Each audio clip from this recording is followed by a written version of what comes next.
There's no reservation under your name. That's what they told the man who built the hotel.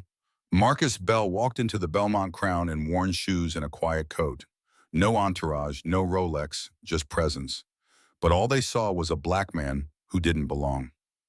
What happened next changed the way an empire treats every guest who's ever been overlooked. Hi everyone, welcome to Black Witness. Let's get started.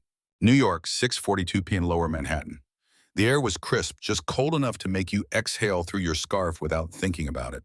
The sky above the financial district had turned a deep steel blue. High-rises flickering like circuits in a living machine. Black cars zipped by horns hummed in stereo. And inside the city's pulse, a black Lincoln Navigator rolled to a silent stop outside the Belmont Crown, the crown jewel of one of America's most prestigious hotel chains. The back door opened slowly and quietly. Out stepped a man. No entourage, no assistant, no coat was draped over an arm by someone else, just Marcus Bell, 52, wearing a wool trench that had clearly seen a few seasons, a pair of scuffed leather shoes and a brown canvas duffel slung over his shoulder like he packed light on purpose. He paused under the awning, taking in the familiar stonework facade he had chosen to tile.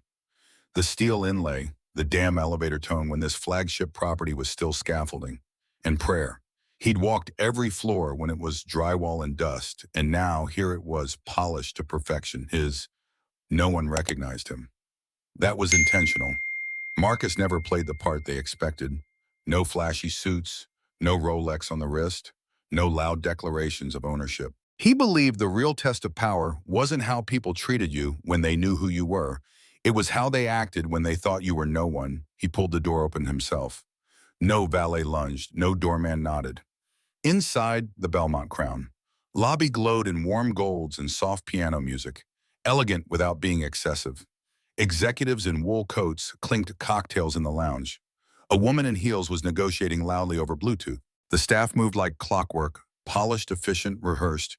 He walked past the fireplace, past the holiday decor, tucked tastefully into corners, and approached the front desk.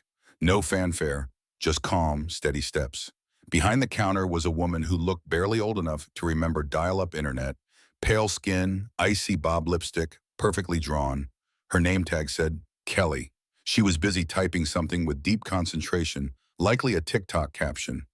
Marcus waited and waited. She didn't look up. He didn't clear his throat, didn't knock, didn't announce himself. Finally, as if sensing a presence, she blinked and said, checking in with the kind of automatic smile that evaporated the second she looked up and saw him.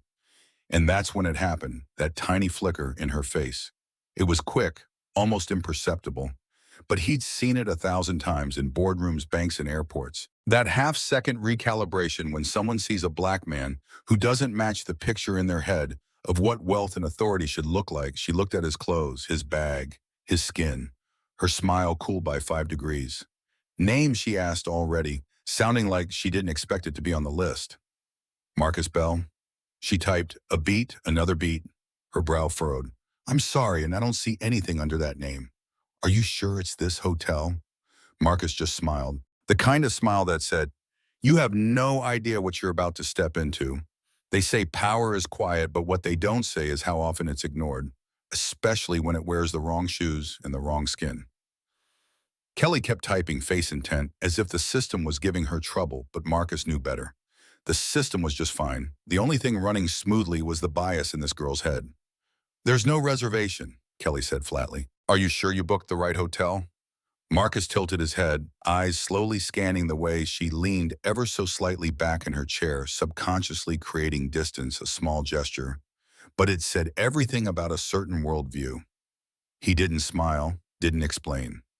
Could I see the confirmation? She asked this time, placing extra emphasis on confirmation. Marcus slowly pulled his phone from his jacket, opened the app, and held the screen out toward her. His name. Confirmation number, location, hotel. Correct date. Kelly glanced at it, but only for a split second, like she was just going through the motions. Then shook her head. Maybe you booked a different location. There's nothing here in our system. Her tone stayed professionally polite, but it was cold. February in Brooklyn is cold. Not outright offensive, just a practiced kind of indifference. Marcus said nothing. He wasn't angry, because anger was what they expected of him. It was the familiar trap, get the black man to snap, then slap the usual labels on him. He just nodded slowly. "What's your name again?" he asked, his voice low, almost conversational. "Kelly," she replied, hesitating just a little. "Right, Kelly," he smiled. The kind of smile anyone in hospitality would recognize as quietly unsettling. "Are you absolutely sure there isn't a suite held for the owner?" Kelly gave a dry laugh, avoiding the question. The distrust was written all over her face as if she were dealing with some random guy faking his identity to sneak in. And right then, a security guard appeared near the lobby. No explanation, no warning, just standing there, watching, clearly summoned, just in case. Marcus looked at him for 1 second. Just one, then turned back to Kelly. "All right." He took out his phone again, but this time not to show proof, to make a call. It lasted exactly 17 seconds. "This is Marcus. I'm in the hotel lobby in New York. They say I'm not in the system and they just called security." No anger, no raised voice, just a statement of fact. He hung up, pocketed his phone, and looked back at Kelly. No threats, no accusations, just silence. But it was the kind of silence that made the whole room lower its voice. Kelly stared at him for a long time. There was a flicker of confusion in her eyes, but not enough yet to change anything. Not yet, but it was coming in America. When a black man in a simple coat walks into a luxury hotel, people usually see a lost guest. Never think that's the owner. The air in the Belmont Crown hotel lobby began to chill, like autumn wind creeping in from the street. Marcus Bell still stood there, silent hands resting on the front desk, like he was leaning on an old memory. The name Marcus Bell had just been denied. No record in the system, all rooms booked. No walk-ins accepted, no invitation to sit. No suggestion to double-check Kelly. The young pale-skinned receptionist with stiff movements glanced at Marcus up and down. Still that same suspicious look beneath the pale lipstick and thin smile was an unspoken message. "You don't belong here." Marcus didn't argue, didn't frown. He simply pulled his phone from the pocket of his worn canvas coat, turned away from the desk, and dialed. "This is Marcus Bell. I'm at the Belmont Crown lobby, which is the main location. They've denied my check-in." The call was short. No explanation needed. It was like sending a flare into the sky. Less than 5 minutes later, the shift manager, Nathan, stepped through the interior door. His eyes scanned Marcus, then turned to Kelly as if awaiting a prompt. "What's going on here?" he asked, voice low but tense. "He doesn't have a reservation." "I've already checked," Kelly responded quickly as if reading from a script. Nathan nodded slightly, then turned to Marcus. "I'm sorry, sir, but for security protocol, I have to ask security to stay nearby while we re-verify your information." The moment the sentence ended, two security guards emerged from the door near the bar. One stood by the elevator. The other positioned himself slightly angled toward Marcus, hand on his radio. No words. None were needed. The message was clear. A black man, simply dressed, not in the system. Calm response. Call security. Why risk bias? The invisible shadow society still casts over every step taken by men like Marcus Bell. In a corner of the lobby, a female guest lifted her phone, discreetly recording. A middle-aged man seated near the fireplace stared at Marcus, his face unmistakably judgmental. And in the midst of all those eyes, Marcus did not retreat. He remained still as he had done thousands of times before. Eyes forward, back straight, and in his mind, a memory quietly played itself back. New York, 1992. A college student named Marcus Bell walked into the lobby of a 4-star hotel wearing a rented suit, an internship application in hand, and a heart full of hope. Before he could reach the reception desk, a white security guard approached him. "Delivery back entrance." Marcus stood still, didn't answer. The guard looked him up and down, then repeated curtly, "Service staff don't come through the front." Back then, the student lowered his head and walked away. But this time, the 52-year-old man stood tall, and this time he didn't need anyone to validate his worth. The sharp sound of elevator doors opening pulled everyone back to the present. A woman with gray hair and a high bun with a name tag reading Clara. Regional director stepped out, followed by Andres, the general manager of the entire Belmont Crown chain. They entered the lobby like a sudden change in weather. Their faces tightened the moment they saw Marcus standing between the two guards. "Mr. Bell." Clara gasped, rushing forward. "Oh my God, I am truly sorry." Andres could barely speak. "We'll take care of this immediately." The lobby went dead silent. Kelly, Nathan, and the two security guards stood frozen. Marcus didn't smile, didn't rage. He simply turned to Nathan and said quietly, "One phone call. That's all it took to expose the system for what it really is. The revolving door at the main lobby hadn't even made a full turn when the sharp sound of heels echoed through the space. Clara Jensen, Regional Executive Director, strode in, her face tight and urgent, as if she had just descended from the rooftop. Behind her was Andres Mendez, the general manager of the entire Belmont Crown chain, a man with salt and pepper hair, wrinkled shirt from haste gripping an iPad still lit with a flashing red email. Urgent. Marcus Bell denied entry at flagship location. As the two appeared, the entire room froze. The soft jazz music in the background seemed to fall into silence. Staff barely breathed. Marcus was still standing there beside the reception desk, the chandelier's light casting a soft glow over his canvas coat. There is not a wrinkle on it, but there is no flashy elegance either. He said nothing. He didn't need to, Mr. Bell. Clara called out, voice tinged with panic before she quickly reined it in. We sincerely apologize. A serious misunderstanding. We're handling it. Kelly jerked around, her face draining of color the moment she heard the name. She looked at Marcus, then at Clara, as if her brain was trying to compute the impossible. Andres stepped forward, shaking Marcus's hand with both of his, a gesture rare for someone who typically kept a professional distance. The presidential suite is being prepared right now. The car is waiting. The kitchen has your Ethiopian espresso ready, and dinner can be served in your room if you'd prefer privacy. Marcus nodded slightly. Still no blame. But his gaze slowly moved from Clara to Andres, then rested on Kelly before shifting to Nathan, the shift manager who now stood frozen like a street lamp. I just needed a place to rest, Marcus said, voice calm and steady like flowing water. No privilege, no explanation. I just wanted to be treated like a human being. That line, quiet as it was, went through the conscience of everyone in the lobby like a razor. Clara swallowed hard. Andres lowered his head slightly. Kelly stood motionless, her mind replaying every word she had said. There's no record under your name. We only serve guests with reservations. Maybe you have the wrong hotel. Nathan was barely able to stand straight, gripping his clipboard so tightly it looked like he might crush it. The security guard, who had been standing nearby as a precaution, took a half step back, clearly unsure now, avoiding Marcus's gaze.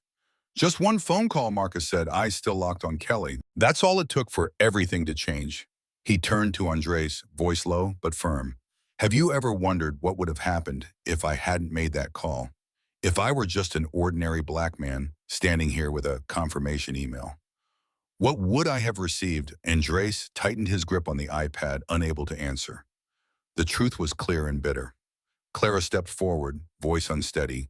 We'll launch an internal review immediately. Any violation of our hospitality protocols will be addressed. Marcus gave a faint smile. I don't need an investigation. I just witnessed it with my own eyes. Then he turned away and said nothing more. He took the key handed to him by a new staff member coming on shift, the only one who dared look at him with proper respect, and walked toward the elevator. The doors opened, he stepped in. Just before they closed, he turned to look at Kelly, now quietly wiping the reception counter, trying to hide from the stares. You know something, he said, voice like a breeze, almost tender. I used to be a mailboy, then a bellhop, right here in this very hotel. And today I had to pretend to be an ordinary guest, just to truly see how the very system I helped build treats people. The doors shut. A long silence fell over the lobby, strung as tight as a piano wire. Inside the elevator, Marcus closed his eyes, not from exhaustion, but because he knew the real reckoning wouldn't come today. It will come tomorrow, on the top floor of the Belmont Crown, where New York City stretched out like a sheet of glass after rain. Marcus Bell sat alone at a walnut desk in the suite. A dark espresso sat next to his laptop, still hot, but he hadn't touched it. Instead, he was intently scrolling through complaint reports submitted from across the hotel chain. His assistant had compiled them in advance. Marcus had already heard murmurs about discrimination at this location. A few emails, some quiet grumbles from past guests, but nothing concrete until he saw it with his own eyes. A pattern kept repeating. Black guests asked for original credit cards while white guests didn't. Casually dressed guests were old. There were no rooms available. Cold, dismissive responses from front desk staff, mostly directed at the same kinds of guests he used to be. He paused on one note. Guests reported being treated like a suspect, not a customer. Marcus closed his eyes, thoughtful. Not angry, not shocked, just tired. He had once believed that success would immunize him against shallow judgment. But the truth was, no matter how high he climbed, his skin color was always the first thing people saw, and often the last thing they ever understood. The next morning, as the clock ticked just past 8 a.m., Marcus was already seated in the hotel's special conference room. No blazer, no tie, just a charcoal sweater and chinos. The look of someone ready to do real work. Across the table sat the branch's leadership team, Nathan faced tight as a drawn bow, HR training staff and several regional managers called in urgently from other cities. The room was thick with unease. Marcus opened his laptop. No small talk, no pleasantries. I'm not here to scold anyone, and I don't need another apology. What I need is change. No one spoke. He continued. Last night wasn't the first time I was turned away, but it was the first time I was turned away in a hotel I had found. And if that can happen to me, a man with power and status, what's happening to those with no voice that we're not seeing? He paused, eyes sweeping the room. This isn't about a single receptionist or one shift manager. This is about a system, and systems need reform not to appease me, but so no one else has to stand in a lobby like I did. I wonder whether they deserve to be treated like a person. Then Marcus laid out a 3-step action plan that was concise and resolute. Reevaluate all training and internal culture. No more bland orientations with red slides. Sign here, done. Marcus called for a new training program titled Unseen Guests, Respect When No One's Looking. Every new employee would be required to complete a real-world module, including clips from actual interactions caught on camera, faces of guests blurred, first-person stories from customers who were treated disrespectfully, situational analysis focused not on checklists, but on empathy and emotional awareness. We don't need staff who memorize rules. We need staff who understand why every look, every tone can either give someone dignity or strip it away. Ban all guest profiling based on appearance. Marcus ordered the tech team to remove the spending tier tagging feature from the CRM system. I once walked into a meeting with torn shoes and a potential investor thought I was maintenance staff. Now I run an empire. The problem wasn't the shoes, it was the way people looked at them. Additionally, the hotel would eliminate any frequent guest priority policy that relied only on the number of nights stayed or total spend. A new point system would be developed based on guest feedback, behavior during sensitive moments, contributions to the hotel's culture. Anonymous guest. And Marcus will be the first, Marcus declared. I will appear unannounced at locations across our network, dressed like I was last night. If I get turned away, there'll be nothing more to say. The room was silent, not out of fear, but something heavier, understanding. Nathan gave a slow nod. For the first time since being called in, he looked at Marcus, not with defensiveness, but recognition. HR began taking notes. The head of training flipped open a laptop, typing fast as if afraid to miss a single word. Marcus stood. I didn't build Belmont Crown to be a place only for those who know how to dress. I built it because I was once thrown out of a hotel for being a black man in a worn-out suit. Then he walked out of the room, leaving behind a leadership team that had never felt a clearer call to action. The staff break room on B1 of the Belmont Crown was as quiet as any other morning. The fluorescent light above flickered faintly. The smell of stale coffee mingled with the artificial sweetnesses of cheap pastries from the vending machine.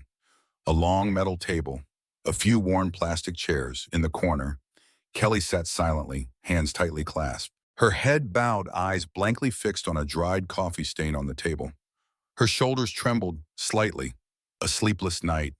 A night in which the world she thought she understood revealed itself to be nothing more than its shallowest layer. The door opened. No knock.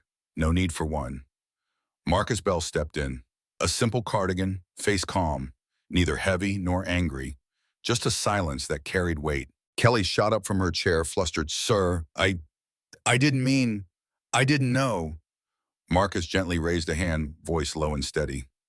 Sit down, Kelly. I'm not here to scold you. I came to talk. Kelly slowly sat back down, clutching her cold cup of coffee. Silence hung for a few seconds. She didn't dare meet his eyes.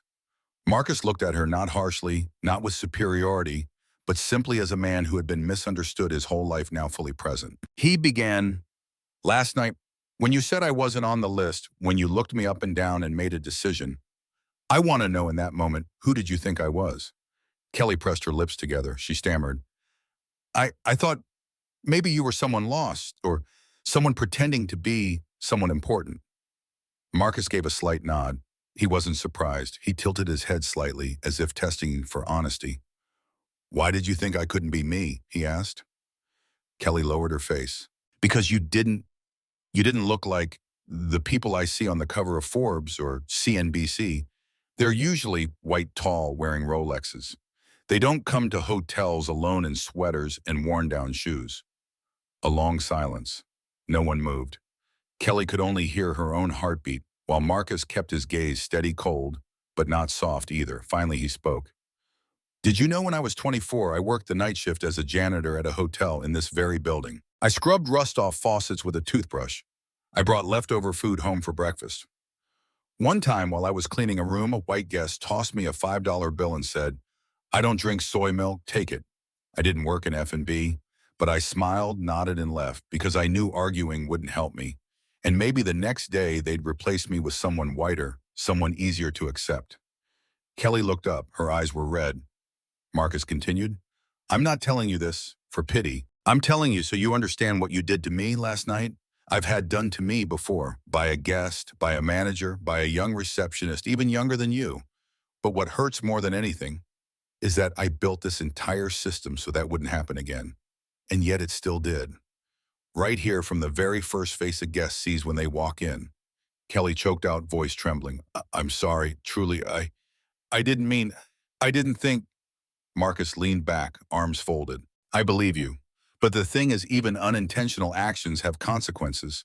Assumptions without malice can still destroy someone's trust. Kelly nodded faintly. She swallowed hard. I judged you. With eyes trained by the media and social platforms, I thought power had a look, a color, a vibe. I was wrong. Marcus paused, then he stood up. No pressure, no lecture, just one line left behind. From today on, every person you meet will be a lesson. You have two choices. See people by default or see them with your heart. Kelly stood up, eyes rimmed red. Thank you for not making this bigger. Thank you for giving me a chance to learn from my mistake. Marcus gave a small nod. Then he turned and walked away, leaving behind the young woman, one who had just run headfirst into the most expensive lesson of her life. Never believe you know someone just because you've seen them. The door closed. The break room returned to silence. On the table beside the cold coffee, Kelly began writing on a small slip of paper. A letter she never thought she'd have to write. Not to her boss, not to keep her job, but to herself. The next morning, while New York was still groggy in the late autumn fog, Conference Room 3 on the 20th floor of the Belmont Crown Hotel was already lit. Inside, there were no polite greetings, no clinking coffee cups, only the tense silence of a group waiting for something that mattered. Marcus Bell sat at the head of the table, a well-fitted graphite suit, a dark tie, no flashy CEO aura, no air of authority, just the presence of a man unwilling to let yesterday's lesson fade away. He looked around the table. Nathan, the night shift manager, Clara, the regional director, Andres, the general manager, head of recruitment, HR representative, training director. Everyone was there. No one spoke. They didn't know where he would begin firings, lawsuits, a lecture on professional ethics. But Marcus Bell didn't choose revenge. He chose the system. He opened his laptop and projected a chart onto the main screen. Number of complaints from black guests over the past 18 months. By branch.